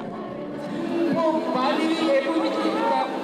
여러분, 만일이 애국입니까? 미국과 일본은 우리의 친구! 광복절을 맞이해 연 집회입니다. 그런데 빨갱이라는 용어와 함께 색깔론까지 등장했습니다. 지금 저 주변에 전부 빨갱이가 꽉 채웠습니다. 빨갱이가 물러가라! 문재인이 물러가라! 시청광장 앞에서도 비슷한 집회가 열렸습니다. 주말마다 이곳에서 태극기를 들고 시위하는 이른바 태극기 부대입니다. 이들의 구호는 박근혜 전 대통령 석방입니다. 없는 박근혜 대통령을 구출하자! 이들은 10만여 명의 회원과 지지자들이 모였다고 주장했습니다. JTBC 유정파입니다. 오늘의 핵심 뉴스들을 정리해드리는 아침엔 주요 뉴스입니다. 제10호 태풍 크로사가 밤사이 독도 먼바다로 빠져나갔습니다. 태풍이 물러남에 따라 독도와 동해 먼바다에 내려졌던 태풍특보는 오늘 새벽 4시를 기해 모두 해제됐습니다. 어제 하루 250mm의 폭우가 쏟아진 속초 등 동해안 곳곳에서는 피해가 잇따랐습니다. 오늘은 대구의 낮 기온이 34도까지 오르는 등 남부지방을 중심으로 무더위가 다시 시작되겠습니다. 지난 6월 말 판문점에서의 만남에 대해 트럼프 미국 대통령이 트윗으로 제안을 하고 10분 만에 북한 김정은 위원장으로부터 전화가 걸려왔다며 자신의 의사소통에 엄청난 방식이라고 했습니다. 김 위원장과 직접 통화를 했는지에 대해서는 정확히 언급되지 않았습니다. 미국 워싱턴 DC에 도착했지만 안식처를 찾지 못해 임시 거처에 머물던 평화의 소녀상이 3년 만에 바깥 나들이를 했습니다. 워싱턴 일본 대사관 앞에서는 소녀상이 지켜보는 가운데 항의 집회도 열렸습니다. 현지 소녀상 건립 추진위원회는 올해 안에 워싱턴 시내에 소녀상을 세울 것이라고 밝혔습니다. 나치의 유대인 대학살에서 살아남은 사람들에게 독일 정부가 추가로 지원을 하겠다고 전해왔다며 이스라엘 총리가 독일에 감사의 뜻을 전했습니다. 홀로코스트 피해자들에게 90조 원이 넘는 돈을 그동안 지급해온 독일입니다. 총격 사건이 끊이지 않고 있는 미국에서 이번에는 마약 용의자와 경찰들의 대치극이 발생했습니다. 주택가에서 벌어진 일이어서 주민들은 공포에 떨었습니다. 숨막히는 대치극은 8시간 만에 끝났습니다. 230여 명이 탄 러시아의 국내선 여객기가 이륙 직후 셋대와 충돌해서 엔진에 불이 붙는 아찔한 사고가 있었습니다. 하지만 기장의 신속한 대응으로 옥수수밭에 착륙을 했고 사망자는 없었습니다. 천안함 사건 희생 장병들 가운데 한 명인 고 임재엽 중사가 사건 발생 9년 만에 상사로 진급합니다. 전사 또는 순직한 진급 예정자와 관련한 특별법이 지난달 말부터 시행되면서 유족이 진급 신청을 했습니다. 국방부는 최대한 서둘러 절차를 진행하고 이르면 이달 안에 진급 절차를 완료할 계획입니다. 추경으로 확보한 722억 원 지원 계획을 중소벤처기업부가 밝혔습니다. 중장년층 창업을 늘리기 위해 318억 원, 또 일본의 수출 규제 조치에 대응하기 위해 소재 부품 분야 기술 창업 등에 154억 원을 투입합니다. 유명 아이돌 그룹의 공연 티켓을 구해주겠다고 속여 티켓값을 받아 가로챈 20대 여성이 구속됐습니다. 지난해 7월부터 올해 3월까지 모두 280여 명을 속여 5억 원가량을 입금받은 뒤 잠적한 혐의입니다. 지금까지 아침엔 주요 뉴스 정리해드렸습니다. 자연이 그대로 보존돼 있다고 여겨지는 북극의 눈에서 많은 양의 미세 플라스틱이 발견됐습니다. 고무 조각이나 합성 섬유 성분도 나왔습니다. 과학자들은 바람을 타고 멀리서 날아온 이 미세 플라스틱이 하늘에서 눈과 함께 내리는 걸로 보고 있습니다. 김성탁 특파원입니다. 북극에서 과학자들이 얼음을 채취합니다. 톱으로 잘라내 연구실로 옮깁니다. 얼음이 눈도 가져다 분석해봤더니 미세 플라스틱이 발견됐습니다. 눈 1리터당 10,000조각가량이나 나왔습니다. 고무 조각이나 페인트 조각, 합성 섬유로 보이는 물질도 발견됐습니다. 독일과 스위스 연구진은 이런 결과를 사이언스 어드밴시스에 발표했습니다. 북극은 자연이 잘 보존된 곳입니다. 연구진은 미세 플라스틱이 바람을 타고 북극까지 간 것으로 보고 있습니다. 사하라 사막의 모래가 3,500km 떨어진 곳에서 발견된 것과 비슷하다고 연구진은 설명했습니다. 대기 중에 있던 미세 플라스틱은 눈과 함께 하늘에서 떨어진다는 분석입니다. 앞서 알프스 산맥의 눈과 북극 빙하에서도 미세 플라스틱이 검출된 적이 있습니다. For us, it was kind of a punch to the stomach to see what looked like a normal sea ice core in such a beautiful, pristine environment, but just chock full of this. 그동안 인간이 어떤 경로로 미세 플라스틱을 섭취하는지가 관심사였는데 앞으로는 흡입하는 미세 플라스틱의 양에도 신경을 쓰게 될 것이라고 연구진은 말했습니다. 런던에서 JTBC 김성탁입니다. 미얀마에서 반군이 사관학교 등 여러 곳을 습격해 지금까지 15명이 숨졌습니다. 현지 시간 15일 반군이 미얀마 북부 지역의 사관학교 등 적어도 5곳을 공격했습니다. 민간인과 군인을 포함해서 지금까지 적어도 15명이 숨졌는데요. 반군은 마을에 다리를 무너뜨리고 경찰서를 불태우기도 했습니다. 사건 직후 미얀마 소수민족의 자치권 확대를 요구하는 한 무장단체가 이번 공격이 자신들이 벌인 일이라고 주장했습니다. 현지 시간 15일 영국 런던 도심에선 대낮에 흉기 난동 사건이 벌어졌습니다. 관공서 인근의 거리에서 20대 남성이 흉기를 휘두른 건데요. 이 흉기에 60대 남성이 찔려 병원으로 옮겨졌는데 다행히 생명에 지장이 없는 상태라고 합니다. 이후 경찰에 체포된 용의자의 가방에선 퇴로 가스통이 나왔다고 하는데요. 경찰은 일단 테러 사건은 아니라고 보고 정확한 경위를 조사하고 있습니다. 미국에선 총격 사건이 끊이지 않고 있습니다. 먼저 현지 시간 14일 웨스트 버지니아주에서 한 여성이 총상을 입고 숨진 채 발견됐는데요. 잠시 후 인근 주택에서도 3명이 총에 맞아 병원으로 옮겨졌습니다. 경찰이 용의자로 40대 남성을 체포해 조사하고 있습니다. 같은 날 미국 텍사스주에서는 9살 아이가 아파트 안에서 총에 맞은 채 발견됐는데요. 병원으로 옮겨졌지만 결국 숨졌습니다. 경찰은 갱단과 연관된 사건인 것으로 보고 용의자를 찾고 있습니다.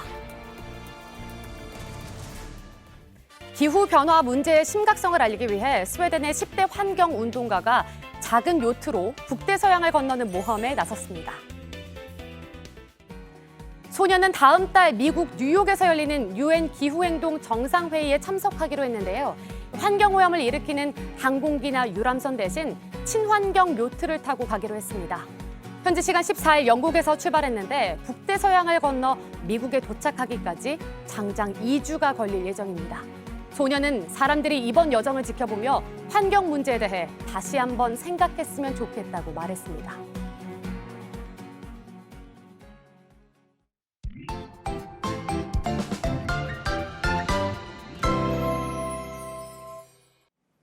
제10호 태풍 크로사의 간접 영향으로 곳곳에 지금도 비가 이어지고 있습니다. 언제 비가 그칠지 그리고 오늘 더위 전망은 어떤지 자세한 기상 정보 살펴보겠습니다.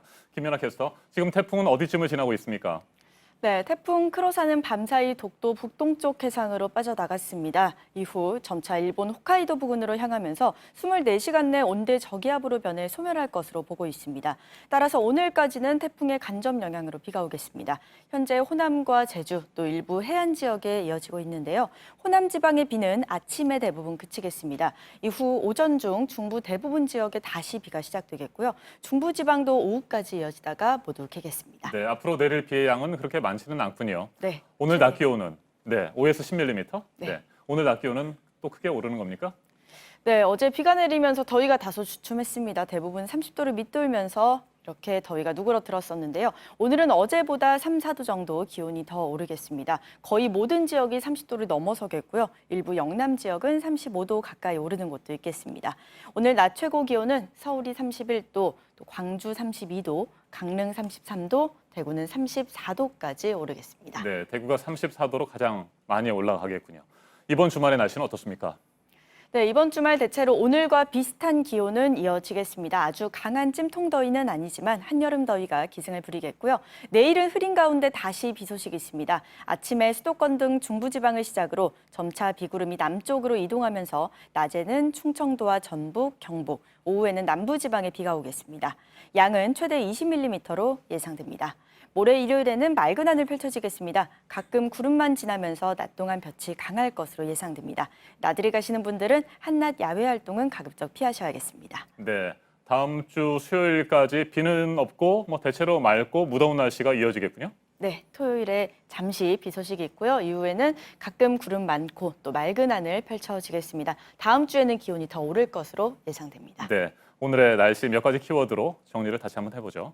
네, 오늘 날씨 키워드는 오후갬 그리고 다시 더워집니다. 중부지방 중심으로 비가 이어지다 오후에 모두 그치겠고요. 기온은 다시 올라 더워지겠습니다. 네, 기상 정보 잘 들었습니다. 김연아 캐스터 수고했습니다.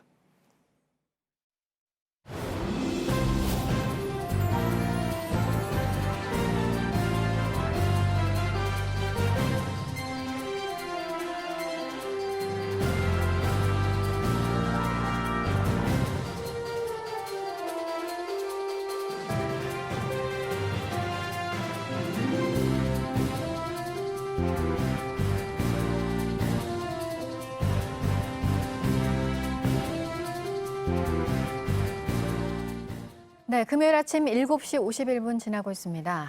어제 문재인 대통령의 광복절 경축사에 대해서 북한이 비난을 하고 나섰습니다. 보도국 연결해서 이 소식을 좀 알아보겠습니다. 안태훈 기자, 대남 전담기구인 조평통에서 발표한 담화입니다. 어제 경축사 내용 중에서 어떤 부분에 불만을 드러냈습니까?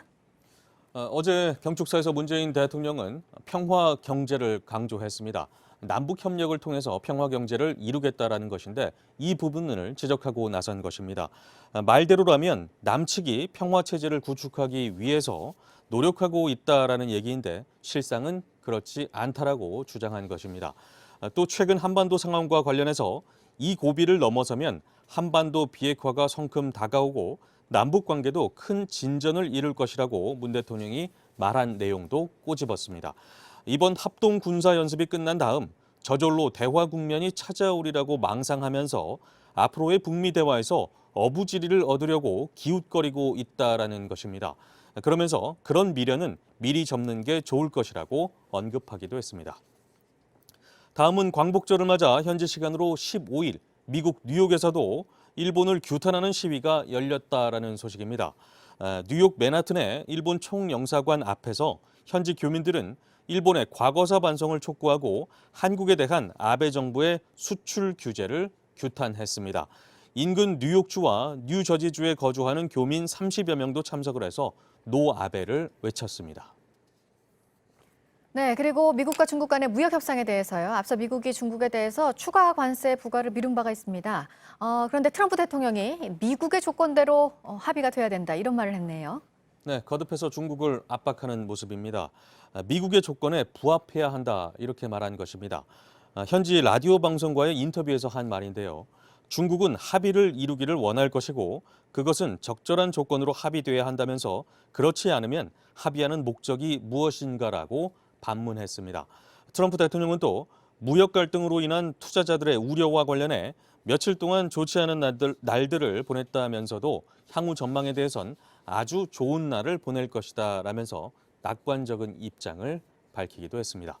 네, 끝으로 요즘 건조기 쓰는 분들 많은데요. 건조기와 관련한 소비자 상담이 지난달에 급증했다라는 내용입니다.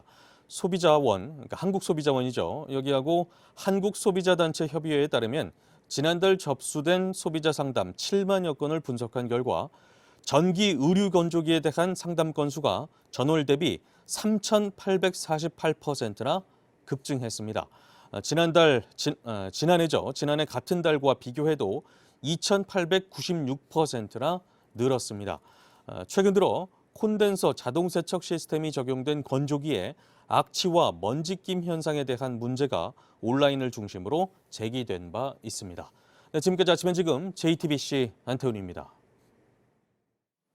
사회적으로 논란이 뜨거운 이슈에 대해 다양한 목소리를 들어보는 맞짱 토론 시간입니다. 오늘은 주 52시간 근로제 적용을 둘러싼 법적 공방을 짚어보겠습니다. 핵심 쟁점은 업무 시간 사이에 생기는 대기 시간을 휴식 시간으로 볼 수 있는지 여부입니다. 먼저 출연자들을 소개해드립니다. 두 분 모두 판사 출신 변호사입니다. 제 오른쪽에 서기호 변호사 나오셨습니다. 안녕하십니까? 안녕하세요. 네. 그리고 제 왼쪽에 오동훈 변호사입니다. 어서 오십시오.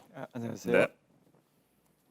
격일제로 근무하면서 3개월가량 시내버스를 몰던 운전기사가 주 52시간 근무 시간을 넘겼다며 회사 대표를 근로기준법 위반으로 고소했습니다. 1심에서는 회사 대표 무죄, 2심에서는 회사 대표 유죄, 그리고 지난 13일 대법원은 회사 대표 무죄 취지로 사건을 파기환송했습니다. 판결이 계속해서 엇갈리고 있습니다. 내가 담당 판사라면 어떤 판결을 내렸을까? 이 부분에 대해서 두 분의 얘기를 먼저 듣고 시작하도록 하겠습니다. 서기호 변호사님, 내가 판사라면 유죄를 내렸을까요? 무죄를 내렸을까요? 어떻게 생각하십니까? 네, 저는 유죄로 판결을 내렸을 거라고 생각이 됩니다. 왜냐하면 그 대기 시간을 다 근로 시간으로 인정을 해야 된다고 생각하기 때문입니다. 네, 대기 시간은 다 근로 시간에 포함되는 것이다. 이렇게 보는 입장이시군요. 오동훈 변호사님은 어떻습니까? 저는 무죄로 판단을 하겠습니다. 네, 회사 대표가요? 네, 그 근로 계약을 보니까 그 격일제로 근무하는 그 한 번 근무 시간이 17시간, 그래서 3.5를 곱했더니만 59시간이 나옵니다.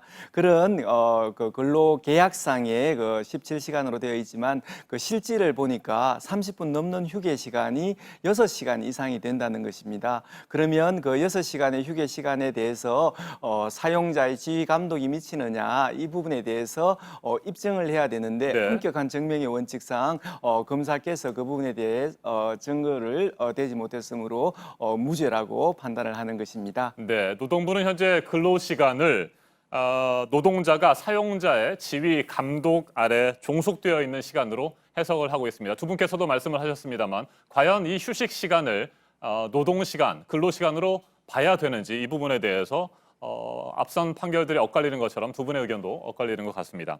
대기 시간과 휴식 시간에 대해서 좀 더 구체적으로 얘기를 좀 들어보죠. 노동부의 앞서 제가 말씀드린 그 정의, 휴식 시간과 노동 시간에 대한 정의에 대해서 어떻게 생각하십니까? 예, 근로기준법 50조에 사용자의 지휘 감독 하에 있는 그 시간, 그걸 그 대기 시간, 그것을 대기 시간이라 하고 이것도 근로 시간이라고 이제 정의는 내리고 있습니다.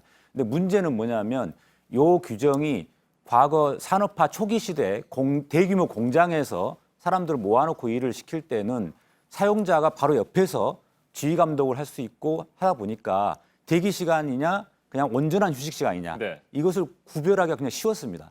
하지만 지금처럼 직업이 굉장히 다양해졌고 사용자가 직접적으로 지휘 감독하기 어려운 상황 이런 경우가 많아지다 보니까 이런 경우에 이걸 대기 시간으로 봐서 근로 시간을 포함시킬 거냐 아니면은 휴식 시간으로 볼 거냐, 이게 애매해진 겁니다. 근데 이 사건에서도 보면은 이제 실제로 차를 운전한 시간은 11시간인데 대기 시간이 6시간이나 되니까 대법원에서는 그거에 초점을 맞춰가지고 대기 시간이 너무 긴 걸 보면 그중에 일부는 휴식 시간으로 봐야 되지 않느냐 이렇게 해서 무죄를 선고한 건데 사실 차량 운행과 운행 사이의 간격이 30분밖에 안 되기 때문에 대기 시간이 30분밖에 안 된다는 점을 비춰보면은 이 경우는 온전한 휴식을 보기 어렵다라고 저는 생각하는 겁니다. 네, 또 대기 시간에 뭐 세차를 하거나 주유를 하거나 이런 뭐 실질적인 업무를 계속하는 상황이기 때문에 온전한 휴식 시간이라고 볼 수 없다 이런 입장이십니까? 그렇습니다. 네, 이에 대해서 오동훈 변호사 어떻게 생각하십니까? 네. 작업을 위하여 사용자의 지휘 감독 하에 있는 시간은 그런 대기 시간이라 하더라도 근로 시간으로 본다라고 되어 있습니다. 네. 네, 여기 지금 그 버스 기사께서 그러한 그 작업을 위하여 그 다음에 사용자의 지휘 감독 하에서 그 대기 시간이 있는지에 대해서는 좀 사실관계를 따져봐야 되는 것입니다. 형사 책임이 문제되지 않습니까? 네. 엄격한 증명의 원칙에 따라 가지고 그 실질을 살펴서 유죄인지 무죄인지 가려야 되는 그런 문제입니다. 네, 대기 시간에 뭐 앞서 말씀을 드린 것처럼 세차나 주유를 할 수도 있겠습니다만 뭐 자유롭게 뭐 개인적인 일을 볼 수도 있기 때문에 이건 뭐 대기 시간이 휴식 시간일 수 있다 이런 입장이신 거군요. 네, 세차나 뭐 주유나 그다음에 뭐 차량 청소 이런 부분은 사실 주요 업무와 관련된 부수 업무입니다. 네. 그거는 대기 시간 자체도 아니고요. 대기 시간이라는 것은 그야말로 아무 일도 안 하고 그냥 있는 그 시간에 관한 논인데요. 그런 부분에 대해서도 짧은 시간 그다음 업무를 위해서 대기하는 시간이라면 당연히 사용자의 그 지휘 감독 하에 있는 시간이기 때문에 근로 시간에 포함될 수 있기는 합니다. 네, 일단 대법원에서 무죄 취지로 파기환송을 했습니다. 이게 또 다시 뒤집힐 가능성도 있습니까? 어떻게 보십니까? 네, 저는 가능성이 있다고 봅니다. 네. 왜냐하면 일반적으로 대법원에서 파기환송 판결할 때 법리적인 이유나 법률적인 해석 때문에 파기하는 경우가 대부분 많은데 그런 경우는 뒤집히기 어렵습니다. 거기에 하급심이 따라야 되기 때문에. 근데 이 사건에서는 검사가 증명이 부족하다는 이유로 파기환송된 측면이 있습니다. 네. 그러다 보니까 파기환송심에서 다른 증거들을 더 추가 제출이 한다면은 가능할 수도 있다고 저는 생각을 하고요. 특히나 항소심에서 이 휴식 시간, 그러니까 이 대기 시간 중에 이 기사 휴게실이 있긴 있지만 이게 좀 주차 공간이 부족해가지고 사실상 활용이 어려웠었다 이런 측면이 강조됐었고 또한 이 그 주유 세차하는 곳이 8km나 떨어져 있더라는 겁니다. 이런 점들이 있었기 때문에 추가 증거가 더 제출이 된다면은 이 부분이 온전한 휴식으로 보기 어렵다라는 증명이 더 가능하다라고 생각합니다. 네, 오동훈 변호사께서는 앞으로의 재판 어떻게 전망하세요? 당해 사건에 있어서 대법원의 판결은 하급심을 기속합니다. 그리고 이 대법원 판결은 굉장히 여러 가지 중요한 법리가 설치되어 있는 중요한 선례라고 봅니다.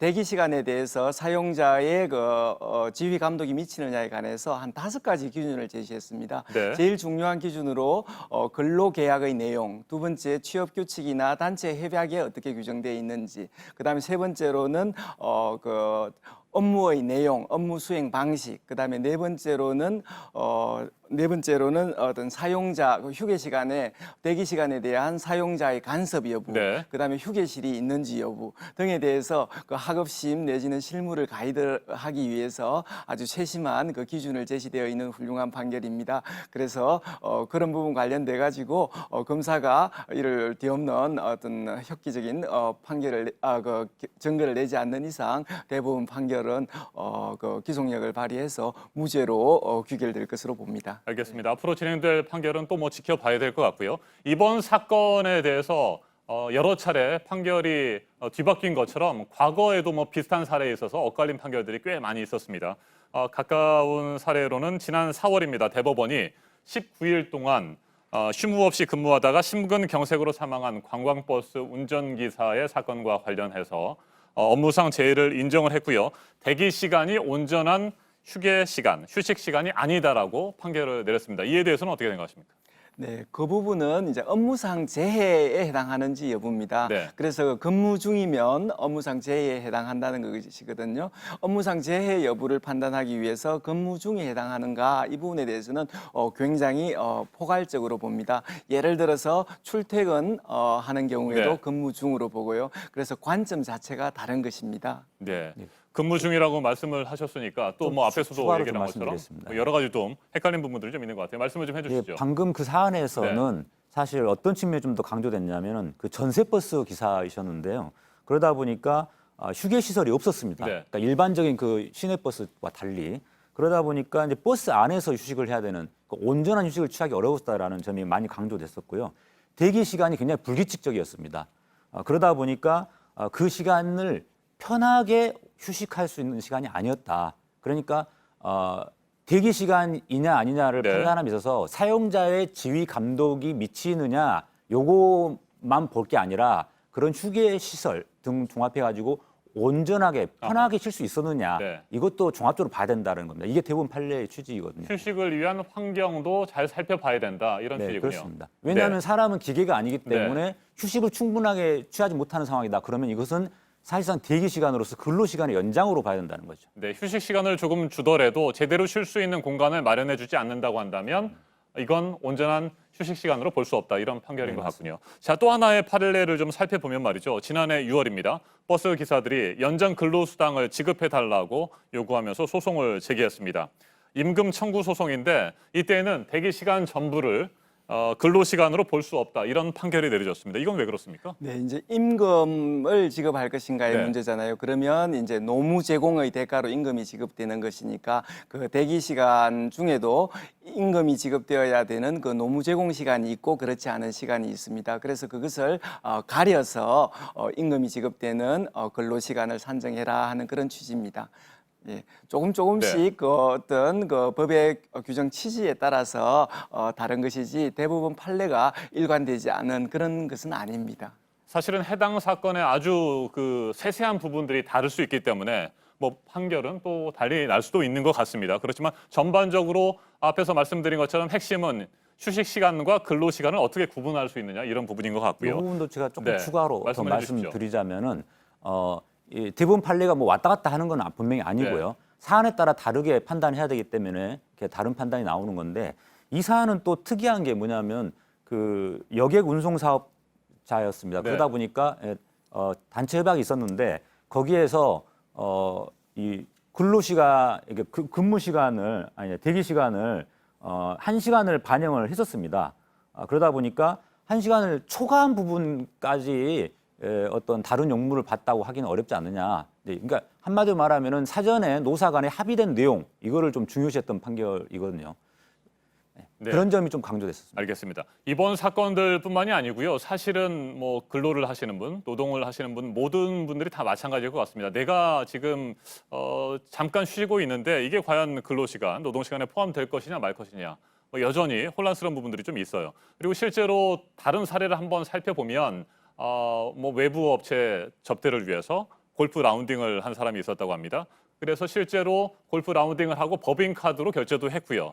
그런데 이것을 근로시간으로 봐야 되는데 그렇지 않다라고 해서 문제를 제기한 부분도 있습니다. 이분 어떻게 생각하십니까? 그 사안 저도 기억나는데요.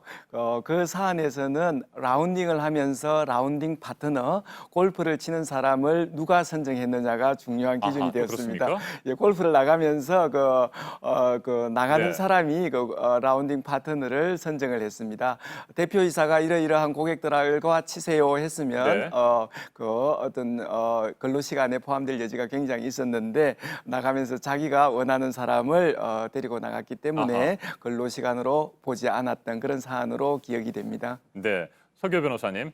아파트에서 말이죠. 경비를 하시는 분들이 뭐 안에서 쉬고는 계십니다만 비상 상황이라든지 계속 대기를 하고 있잖아요. 이 부분은 어떻게 봐야 됩니까? 그렇습니다. 근데 특히 야간에 근무하는 그 경비원의 경우에 어떤 아파트에서는 예를 들어서 뭐 새벽 1시부터 5시까지는 잠깐 잠을 잘 수는 있지만 언제든지 비상 상황이 벌어질 수 있기 때문에 이제 비상 대기 같은 상황이지 않습니까? 그랬을 때 그런 뭐 1시부터 5시까지 잘 수 있는 그 시간이라 할지라도 제대로 충분히 자는 게 아니기 때문에 그것도 근로시간으로 봐야 된다라는 판결이 있었습니다. 네. 직업이나 근로 형태의 특성에 따라서 모호한 부분들이 꽤 많이 있는 것 같습니다. 주 52시간제가 실시가 되면서 앞으로 계속 이런 논란들이 있을 것 같은데 이와 관련된 법적인 보완이 필요한 부분이 있다면 어떤 게 있을지 끝으로 잠깐씩 얘기를 좀 들어보도록 하겠습니다. 먼저 오동훈 변호사님. 앵커님 말씀대로 직업의 특성에 따라 가지고 이 대기 시간으로 볼 것인지 말 것인지 굉장히 어렵습니다.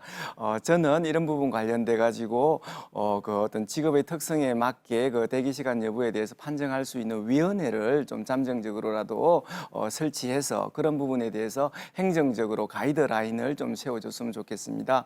이번에 나온 대법원 판결이 법리적으로 중요한 부분에 대해서는 설치했지만 또 직업의 특성에 따라 가지고 얼마나 다양한 형태들이 있겠습니까? 그런 부분에 대해서 사전적으로 예방법학적인 차원에서 가이드라인을 줘서 이런 부분들이 지금 CEO가 되는 순간에 315개의 처벌 조항이 있다 그러지 않습니까? 이번에 추가로 생기는 처벌 조항은 아주 강력한 처벌 조항입니다. 그래서 그 CEO들이 겪는 그런 리스크를 좀 줄이기 위해서 예방법학적인 차원에서 굉장히 좀 사전적으로 위원회를 설치해가지고 좀 활동을 하는 그런 세심한 배려가 필요합니다. 네, 위원회를 설치하자고 말씀을 하셨는데 이건 뭐 노동 당국이나 아니면 뭐 법적인 기구를 말씀하시는 겁니까? 아니면 회사 차원에서 말씀하시는 겁니까? 저는 지금 고용노동부 차원에서 이런 부분 가이드라인을 줄 수 있는 위원회 제도가 필요하다고 봅니다. 알겠습니다. 서기호 변호사께서는 어떤 법적인 보완이 필요하다고 생각하세요? 예, 장기적으로 지금 보면은 주 5일 근무제도 그리고 주 52시간 근무제도로 계속 바뀌면서 점점 근로자의 근로시간이 단축되는 상황으로 가고 있지 않습니까? 저는 이게 되게 바람직한 현상이라고 봅니다. 왜냐하면 사람은 기계가 아니기 때문에 잠깐 쉬는 시간이 있다 하더라도 그것은 근로를 더 잘하기 위한 그야말로 휴식 시간인 거지 그것을 온전한 휴식이라 할 수 없는 거거든요. 그래서 그런 시간들을 오히려 조금씩 늘리는 그리고 그러한 근로자가 잠깐 휴식을 하는 것을 놀고 있다, 쉬고 있다라고 생각할 게 아니라 사업자들도 인식을 바꿔야 된다고 생각합니다. 그것은 근로를 더 잘하기 위한 어떤 준비 기간인 거지 놀고 있는 시간이 아닌 거거든요. 알겠습니다. 과연 업무 시간 중간중간에 있는 대기 시간을 휴식 시간으로 봐야 하는지 아니면 노동 시간으로 봐야 하는지 이 부분에 대해서 오늘 토론을 진행해 봤습니다. 맞짱 토론 서기호 변호사와 오동훈 변호사 함께했습니다. 두 분 토론 잘 들었습니다. 감사합니다. 감사합니다.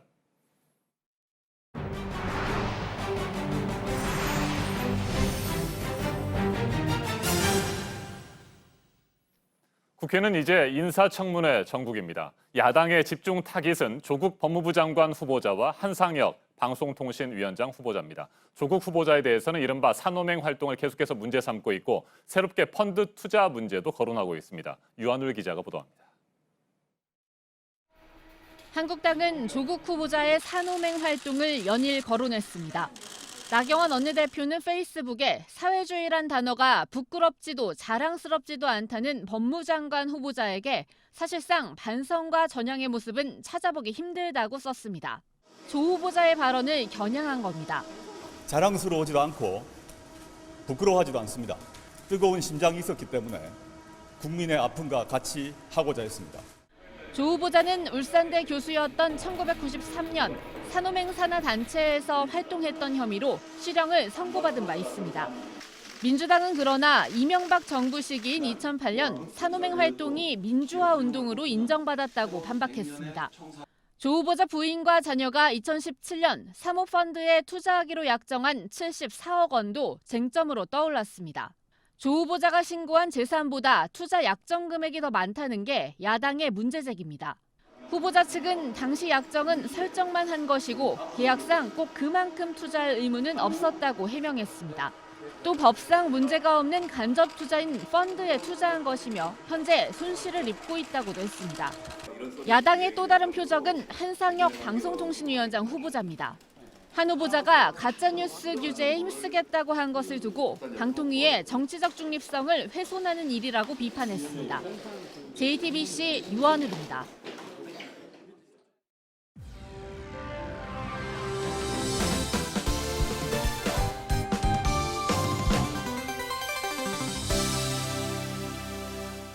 네, 더위를 잊기 위해서 가볼 만한 곳 매주 금요일 이 시간에 소개해드리고 있습니다. 오늘은 아이들과 함께 가기도 좋은 박물관들을 소개해드리려고 하는데요. 특히 여름에 가기 좋은 해양 박물관들입니다. 오늘은 노시훈 여행작가가 이 자리에 나왔습니다. 어서 오세요. 예, 안녕하세요. 네, 뭐 시작부터 이런 얘기 하긴 뭐하지만 예. 사실 박물관은 조금 딱딱해요. 그러니까 예, 예. 어디 가면 뭐 아이들 보여주려고 좀 형식적으로 둘러보기도 하고 그런 부분도 좀 없지 않아 있는데 예, 예. 여름에 특히 이 예. 박물관에 가면 뭐가 좋습니까? 박물관의 여름 휴가지로서 박물관의 미덕을 한 3가지 정도로 얘기할 수 있겠는데요. 네, 미덕. 네. 예. 첫 번째가 대단히 쾌적합니다. 이거는 뭐 냉방을 얘기하기도 하지만은 박물관을 유심히 보시면은 일반 건물보다 훨씬 천장고가 높거든요. 예를 들어 국립중앙박물관 같은 그러네요. 곳은 한 7m 정도가 됩니다. 그리고 유물을 보존하기 위해서 거기 온습도가 그냥 항상 항온항습으로 유지가 되기 때문에 그 사람에게도 그 환경이면 쾌적하거든요. 그러니까 일단 실내가 쾌적하다는 것하고 네. 그리고 그 박물관이 위치한 지자체에서 그 박물관이 그것을 홍보하는 그런 팜플렛이라든가 관련 자료들이 많이 있어요. 박물관에 앉아서 관람을 하고 그런 여행 정보들을 얻을 수가 있습니다. 그리고 또 한 가지는 굉장히 저렴합니다. 입장료가. 우리나라 박물관의 입장료가 저렴하다는 것은 뭐 세계적으로도 예, 그런 편인데 네. 더군다나 국립박물관은 정책적으로 대단히 저렴하거나 아니면 무료거든요. 그래서 이상의 것들을 보자면은 네. 휴가지로서 박물관만한 것도 없다. 뭐 이렇게 네. 말씀드릴 수가 있겠습니다. 그러네요. 그럼 제일 먼저 부산으로 가보겠습니다. 예. 부산에 있는 해양박물관입니다. 여기에 세상의 모든 바다 이야기가 담겨 있는 곳이라 그러네요. 예, 이게 부산 해양박물관의 국립해양박물관 홈페이지의 소개글입니다. 네. 뭐 실제로 그 지향하는 바가 저 모습이네요. 네. 앞에 바다가 보이고요. 예, 맞습니다. 예, 부산 말씀하세요. 영도에 있는데요. 저 건물 같은 경우도 그러니까 상단이 넓고 하단이 하단이 좀 좁은 네. 이런 좀 화분 받침 같이 생겨 있는 그런 건물인데 뭐 그러네요. 바다의 비정형을 상징한다고도 합니다. 너울을 순간 포착했다고도 얘기하고요. 거기에 있는 다른 건물들하고 비교했을 때 좀 대단히 특이한 건물로 눈에 띕니다. 왜 세상의 모든 바다 이야기인 거예요? 그러니까 바다의 뭐 어떤 바다의 민속만을 전시한다든가 네. 어떤 뭐 물고기만을 전시한다든가 뭐 바다와 관련된 해양 영토, 해양 과학만을 전시한다든가 하는 것이 아니라 네. 그 모든 것들을 세계층에 걸쳐서 모두 전시해 놨기 때문에 어. 바다와 관련된 것들은 모두 포괄하고 있다.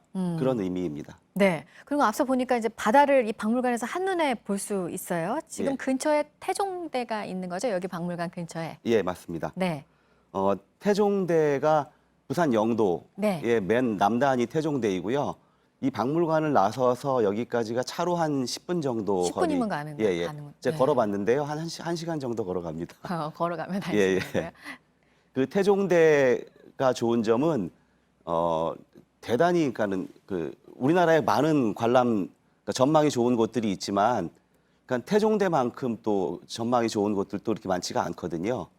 근데 한 가지 이제 태종대 입장에서 얘기를 하자면은 그러니까 태종대는 좀 억울한 면이 있을 것 같아요. 그러니까 네. 부산이라는 대도시 주변에 있다 보니까 그러니까 뭐 어떤 도심 근린공원 정도로 취급받고 있는데 사실은 그 뭐 북한산이 서울에 있기 때문에 그러니까 뭐 그냥 동네 뒷산처럼 안 가본 사람들이 생각하는 것처럼 태종대도 그 정도로 생각을 하고 있지만 사실은 가보면은 전망으로 치면 우리나라에서 어느 곳과 비교해도 빠지지 않는 만한 곳들이라고 볼 수 있습니다. 알겠습니다. 부산에 있는 박물관을 봤고 이번에는 목포입니다. 목포에 있는 국립해양유물전시관인데 예. 저희가 이거는 뉴스에서도 많이 소개를 해드렸어요. 예. 14세기에 배가 이제 침몰을 해가지고 예. 그 안에 도자기 같은 거를 수십 년 동안 갖고 있다가 잡히기도 하고요. 예, 예. 그런 소식이었는데 예. 그때 그 보물선에 있는 유물들이 여기 전시가 돼 있다고요? 예, 그렇습니다. 네.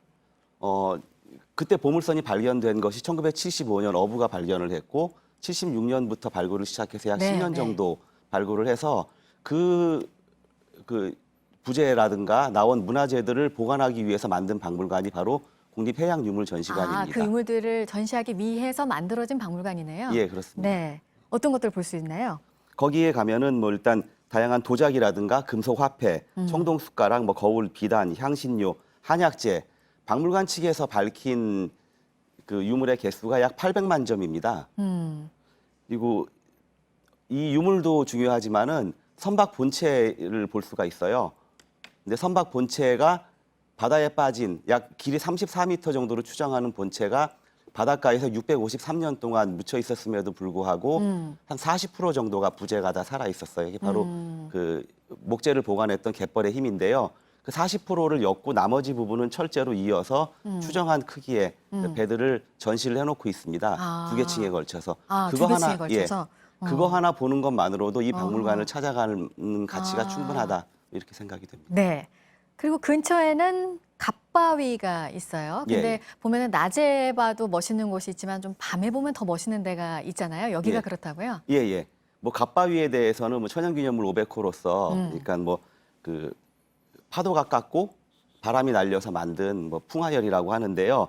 여기에 해상보행교라는 게 설치가 되어 있습니다. 네. 이렇게 생각하시면 될 것 같아요. 갓바위가 만약에 중앙 그 무대라면은 그 관람객처럼 이렇게 갓바위를 둘러싸고 바다 쪽에 해상보행교가 만들어져 있는데 그 다리가 그 밀물 때는 떠오르고 썰물 때는 빠지는. 네, 지금 화면으로 나오고 있습니다. 예. 네, 지금 야경 모습이 멋있네요. 거기에 야경을 그러니까 네. 갓바위를 바다에서 바라볼 수 있는 곳입니다. 네. 그리고 이번에는 이제 목포, 부산에 이어서 충남 서천에도 또 해양 박물관이 있습니다. 여기는 해양 생물, 그러니까 아이들이 좋아하겠어요. 해양 생물들이 전시가 돼 있다고요? 예. 해양생물자원관이기 때문에 네. 앞서 소개한 다른 곳들은 분명히 박물관 용도의 건물인데 이곳은 국책연구기관입니다. 그러니까 우리 바다 주변에 서식하는 해양생물들을 연구해서 어떤 주권적인 권리를 확보하겠다라는 취지로 만든 곳이고 그중에 한 개 동이 전시관입니다. 시큐리움이라고 하는. 그래서 하나 특이하자면은 다른 국립박물관은 정책에 따라 무료인데 이곳은 국립시설이지만은 그 박물관이 아니라 전체 연구동의 한 전시관이기 때문에 입장료를 받아요. 국립시설이지만. 네, 아이들이 뭐 직접 저렇게 해양생물 볼 수 있다면 돈 내고 들어가야죠. 뭐. 네, 또 어떤 것들이 있나요? 여기에는 중앙에 들어가면은 마치 바벨탑처럼 4개 층을 관통하는 커다란 그 이런 조형물이 있습니다. 이름도 시드뱅크인데요. 그러니까 뭐 종자은행이라고 볼 수 있겠는데 그 내부에 투명한 표본들이 한 5,000개 정도가 내부에 보입니다. 그래서 뭐 그러니까 1층에 있으나 4층에 있으나 언제나 가운데 조형물로서 그거를 볼 수가 있고요. 각 4개 층에 걸쳐서 해양생물 표본 그리고 미생물 플랑크톤부터 어류, 고래, 거북이 등등의 표본들을 원 없이 관람할 수가 있습니다. 원 없이. 네, 알겠습니다. 여기 주변으로 가볼 만한 곳은 바다와 또 소나무 숲을 한 번에 볼 수 있는 곳이네요. 예. 네. 바로 나가서 조금만 걸으면은 장항솔숲이라고 있습니다. 그러니까 장항솔숲이 있고 뭐 솔숲이 어떤 게 좋으냐, 뭐 피톤치드가 어떻다 하는 얘기들은 굳이 할 필요가 없을 것 같은데요. 많이 아실 테니까. 근데 장항솔숲의 끝자락에 바로 스카이워크가 있는데요. 통상의 스카이워크가 계곡에 설치되어서 산자락 밑으로 보는 아찔한 풍경을 관람할 수 있는 곳이라면은 장항솔숲의 스카이워크는 그 바다 위에 설치가 되어 있습니다. 그래서 밑에 밀물이 들어올 때는 바닷물이 보이고 빠질 적에는 그 모래사장 해안이 보이는 그런 스카이워크인데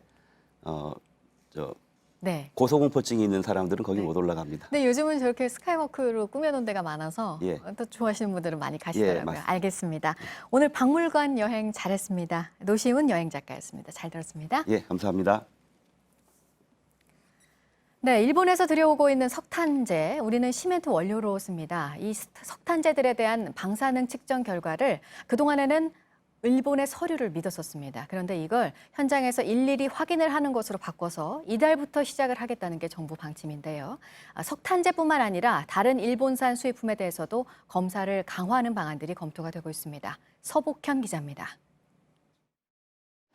강원도 동해안, 환경청의 차를 따라가자 일본에서 온 선박이 보입니다. 후쿠시마 원전 사고 지역과 약 200km 떨어진 사카타 공동화력발전소에 석탄재를 싣고 온 겁니다. 환경청 직원들이 조사를 위해 움직입니다. 네, 일본에서 들어온 선박 위에 올라와 있습니다. 이 선박 바로 아래에 일본산 석탄재가 보관이 되어 있는데요. 제가 직접 뚜껑을 열어보겠습니다. 4,200톤 분량입니다. 곧바로 방사선 측정을 위해 비닐봉투에 담습니다. 간이 측정기로 10m, 1m, 석탄재 표면까지 모두 3곳에서 측정합니다. 3회 기분 측정하고 그거의 평균이 최소이거든요. 봉투에 담은 석탄재는 따로 가져가 중금속과 방사능 검사를 합니다. 기존엔 일본이 발급한 방사선 결과서만 내면 수입이 허가됐고 현장 조사는 석 달에 한 번만 했습니다. 환경부는 그러나 앞으로는 모든 수입 석탄재에 대해 현장 조사하겠다는 방침입니다. 실제 검사기관의 결과가 나오는 데는 중금속은 일주일, 방사능은 한 달 정도 걸립니다. 방사능 검사, 중금속 검사 결과가 나올 때까지는 통관이 안 되는 걸로 알고 있습니다. 하루에 끝났던 절차가 앞으로는 한 달이 걸릴 수 있습니다. 그만큼 철저하게 방사능 검사를 실시하겠다는 겁니다. 일본에서 들여오는 고철 등도 조사를 강화할 계획입니다. 직접 조사를 강화해가지고 이 일본에 그런 방사능 물질이 들어오는 걸 막을 수 있도록 돼야 되는데 여기에 대한 법적 방안을 마련하겠습니다. JTBC 서복현입니다. 2019 광주 마스터즈 수영대회를 위해 설치됐던 경기장들이 순차적으로 철거됩니다. 하이다이빙 경기가 열린 조선대 경기장은 다시 축구장으로 복구되고 아티스틱 수영장과 여수 오픈워터 경기장은 임시 수조를 드러낸 뒤 구기 종목을 위한 공간으로 재탄생됩니다. 대회 조직위원회는 내년 2월까지 모든 작업을 마무리한다는 계획입니다.